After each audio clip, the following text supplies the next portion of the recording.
कर्णपिशाचिनी, जैसा नाम वैसा ही काम। ये अपने मालिक को कानों में भूत और वर्तमान बताती है। ये पिशाचिनी होती है, ये भविष्य नहीं बता सकती। कई लोगों को इसकी गलत जानकारियां हैं, जैसे कि भविष्य बताना या कानों में रहना। नहीं, ऐसा कुछ नहीं है। 1 हफ्ते की साधना करने से सिद्ध हो जाती है कर्णपिशाचिनी।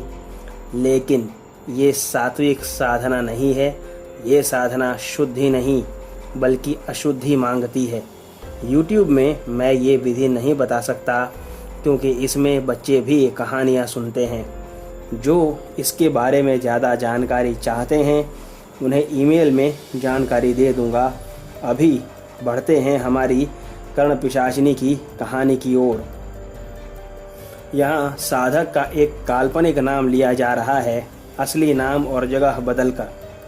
महेश जी ने अपने गुरु से बताए गए सारे विधि विधान के साथ कर्णपिशाचिनी की साधना शुरू की। तीसरे दिन से महेश को कर्णपिशाचिनी का अनुभव होने लगा था। 5वें दिन कुछ प्रत्यक्षीकरण भी हुआ और 7वें दिन पूरा प्रत्यक्षीकरण हुआ और दोनों ने अपने अपने वचन मांगे और उनकी कहानी शुरू हुई।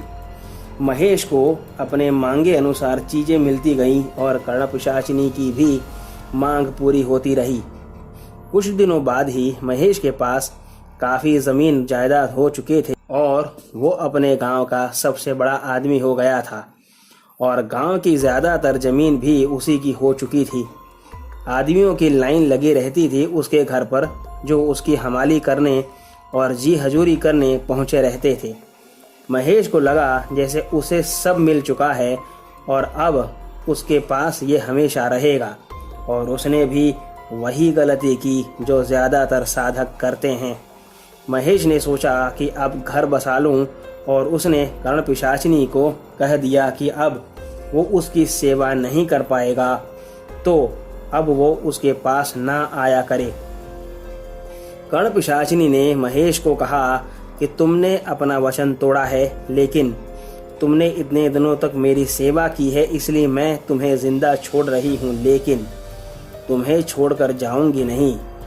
उसके बाद से जैसे महेश की बर्बादी के दिन शुरू हो गए, धीरे धीरे सारी अर्जित की हुई ज़मीन चली गई।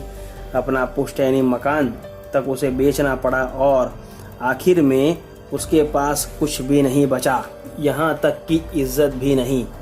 गांव में भी सभी लोग उस पर थू थू करने लगे और उसे एक धोखेबाज आदमी का दर्जा दे दिया गया। खाने पीने के लिए भी उसके पास कुछ ना रहा। आज यह हालत है कि महेश को अपने जीवन को चलाने के लिए खेत में दिहाड़ी मजदूरी करनी पड़ रही है, और वो भी अपने गांव से दूर, जहां उसे कोई जाने नहीं। भरपेट खाना कैसा होता है ये तक उसे अब याद नहीं।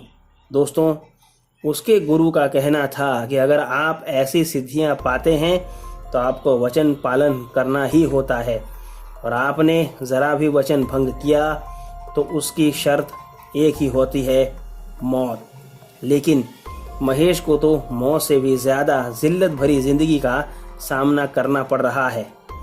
कर्णपिशाचिनी ने आज तक महेश को छोड़ा नहीं है, उसके साथ ही रहती है हमेशा, लेकिन उसकी बर्बादी पर हंसती रहती है।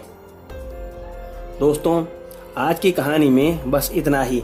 अगर आपको कहानी पसंद आई हो तो वीडियो को लाइक और चैनल को सब्सक्राइब करना ना भूलें, और अगर आपके पास भी ऐसी कोई कहानी है तो आप ज़रूर मेरे ईमेल पर शेयर करें। मेरा ईमेल डिस्क्रिप्शन बॉक्स में दिया हुआ है। तो मिलते हैं अगली कहानी में।